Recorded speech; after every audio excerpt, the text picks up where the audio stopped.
Hi guys, Richard Blaine here. Thanks for stopping by my Easy Cooking channel and Easy Cooking blog tonight.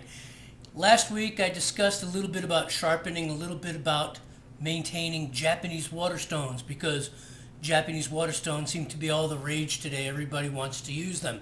And today I'm going to do a little bit of sharpening, but considering the 15-minute time constraint with YouTube, it's going to be a two-part series. A little more information, a little bit more of my archaic artwork, and then I'm going to sharpen a knife. Okay, I'm going to sharpen this knife. This is a Japanese petty, okay, that has a differential grind, and I'm going to sharpen that. I'm going to use something called a Japanese stroke. That's actually a reversed Japanese stroke, which I consider to be the most proficient stroke you can use for sharpening a knife, but it's also the most difficult for sharpening a knife because there are many aspects to using a Japanese or reverse Japanese stroke, things like pressure and angle, and I'll go into those. So as usual with YouTube, 15 minutes. Let's get going. I'll see you on the other side. Okay guys, so before I get into the sharpening, I want to give you a little more information about some knives, okay? I'm going to be sharpening this Japanese petty from Dahl, okay? I don't want you to think I'm trying to pull any stunts. Don't worry about the piece of electrical tape here. I'm not advertising, okay? I'm going to sharpen this knife from Dahl. And how am I going to dull it? I'm going to take this knife that was given to me by Michael Myers himself, and I'm going to take this petty, and I'm going to dull the blade.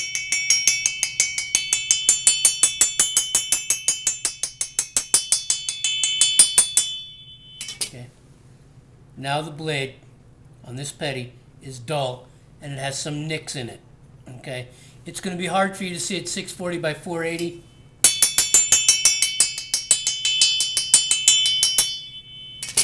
But trust me, this knife is now dull. The edge is now nicked and dull and won't cut anything. Alright? When I sharpen this knife, I'm going to be starting at grits 240 to 600. 600 to about an 800. 800 to 1,000. Then I'm going to go to 3,000, and if I feel like it and I have enough time, I'll go to an 8,000 grit, but I usually don't go that high, even with my Japanese knives, okay? I'm going to be using what they call a Japanese stroke. You know, many of you have seen it. It's like this. This is the reverse, okay? This is how I do it. Traditionally in Japan, when they sharpen knives, it's this way, okay?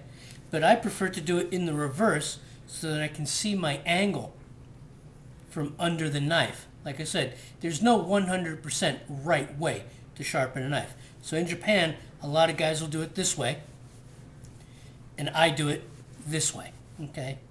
Now you have to remember, when you use this reverse stroke this way, or a traditional stroke, you only apply the grinding pressure on the upward stroke, and then you relax on the back. Grind on the up, and relax on the back, okay? Now, I like this stroke because it's the most efficient stroke for sharpening a knife as far as I'm concerned, whether it's a Japanese knife or whether it's a Western European knife given to you by Michael Myers. But anyway, I consider it to be the most reliable stroke. But in that vein, I also consider the Japanese stroke, whether it's done in reverse or it's done in the traditional direction, to be the most difficult stroke, okay? Because there are issues, okay? There are issues in controlling the stroke, controlling the grind, controlling the downward pressure, and the wrist flexion. This is the biggest mistake that people make when learning how to use this stroke, whether it's this way or this way, is that they flex the wrist. And this is something you don't want to do. Now, I want to talk a little bit about some differences between the Japanese knives and the Western European knife, this being a Western European knife, the big Michael Myers baby. I love this baby, okay?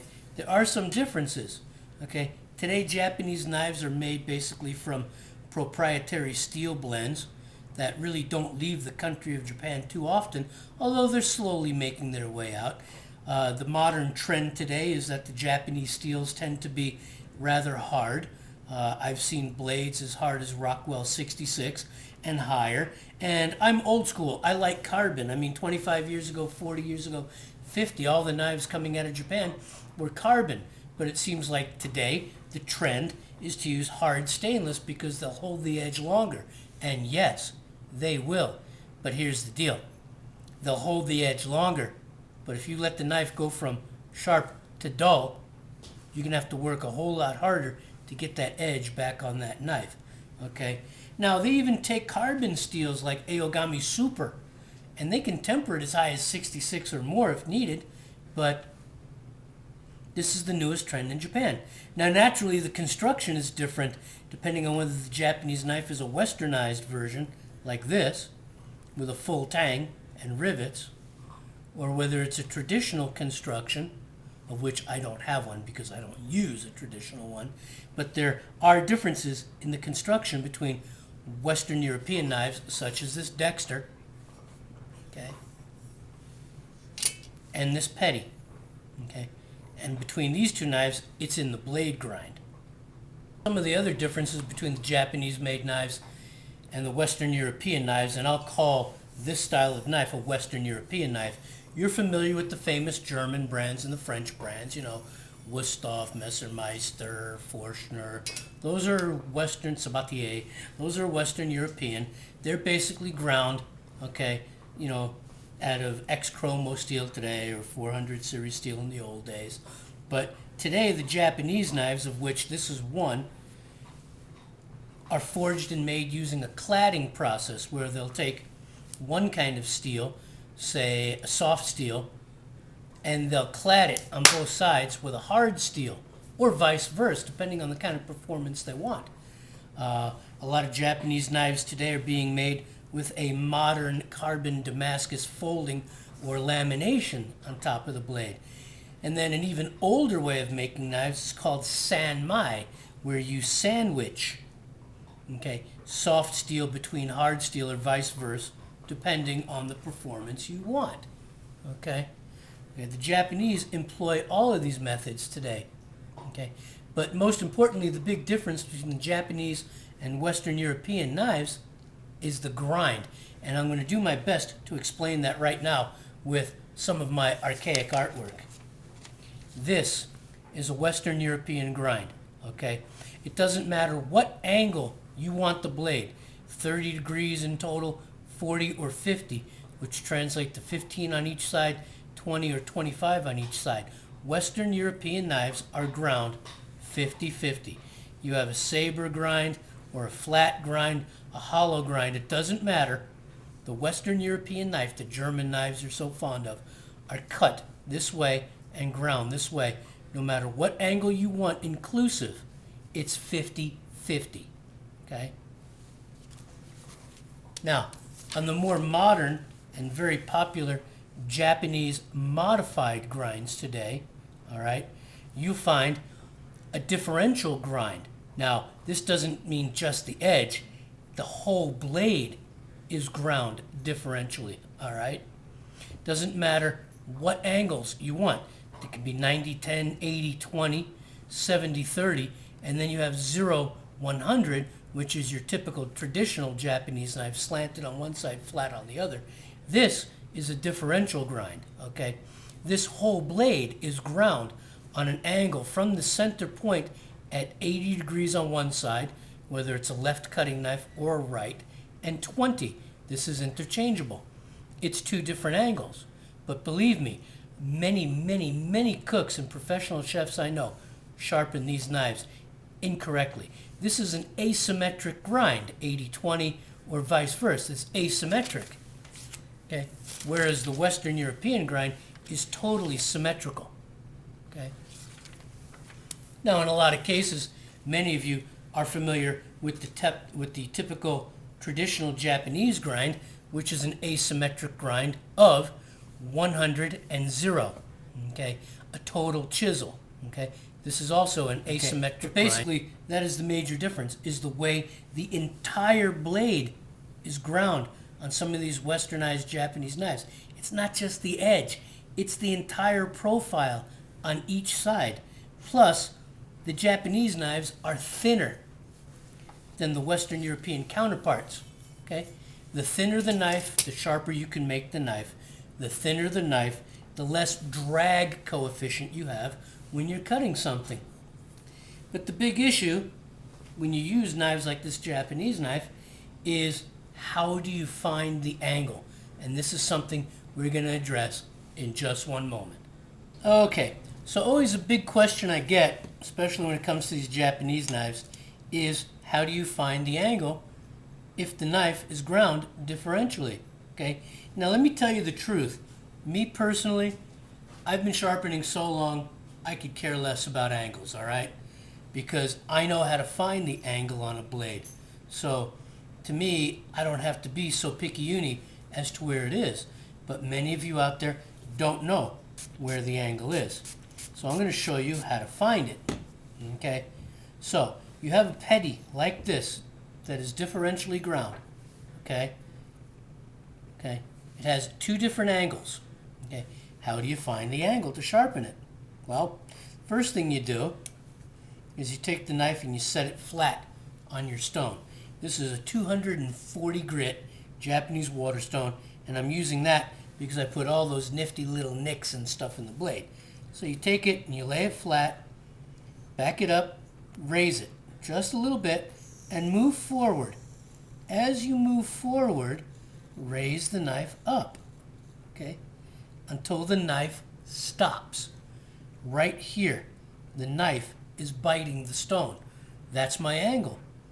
Then you just back off a degree or two until you can move smoothly again, and you begin your sharpening process. Okay? The other way you can discover what the angle is naturally to contact the manufacturer.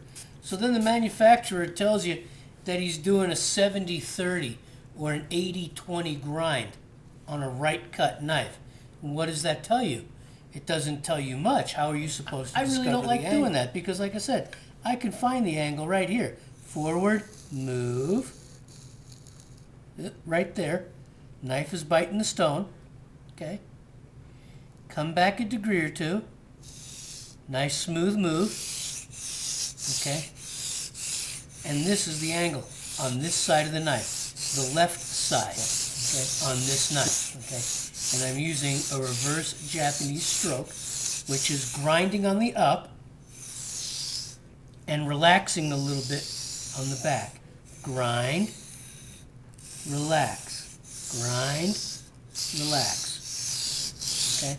And this is the beginning of how I'm going to sharpen this knife for you guys, starting on 240 and working my way up. The biggest mistake that people make, like I said, I've seen seasoned pros do this all the time, is they will take a differentially ground knife like this petty with two different blade angles on it, and they'll sharpen it like it's a European 50-50, which means since it's differentially ground, when they take all this metal off the right side to make it a 50-50, they've not only taken an edge that was wafer thin for precise cutting, they've thickened it. And they've taken off sustainability, life, off that edge. And it's the incorrect way to sharpen these Japanese knives. So if you use this angle method, and I'll repeat it one more time, wet the stone, lay your knife flat, raise it a little bit, move forward, and raise the knife until the knife stops. When the knife bites the stone, you found your angle. Fall back a degree or two, move forward. If it moves forward smooth, you've discovered your angle, and you go to work. Okay? That's how you discover your angle. And I'll be right back. Okay guys, so there you got some more basic information about the difference between Japanese knives and Western European knives. This is the end of part 1 for this tutorial, and I'm going to get going on part 2. So I hope you stick around, and I hope you watch part 2. Thanks a lot, and I'll see you on the other side.